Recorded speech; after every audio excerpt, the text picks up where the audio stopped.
এখানে এতক্ষণ ধরে আমি আলুগুলোকে কাটছি, তার কারণ আমার বোন আমার কাছে চিপস খেতে চেয়েছে। এখন লবণ পানি দিয়ে ধুবো, ধুয়ে দেন ভাজবো ভিজায় রেখে। হাতও কেটে ফেলছি, বোনের জন্য দেখা যাচ্ছে না, বাট জ্বলতেছে অনেক। তো এখন ওনাকে খাওয়াবো, তারপরে মেলায় যাবো। এখন আমরা আমাদের আলুগুলোকে একে একে ভেজে নিব। অল্প কাটা দিয়ে ভেজে নিচ্ছি, কেবল দিলাম একটু।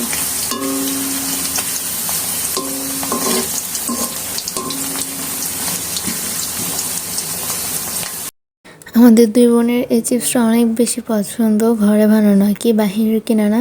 কার কার এই চিপসটা অনেক ভালো লাগে? The chips are ready.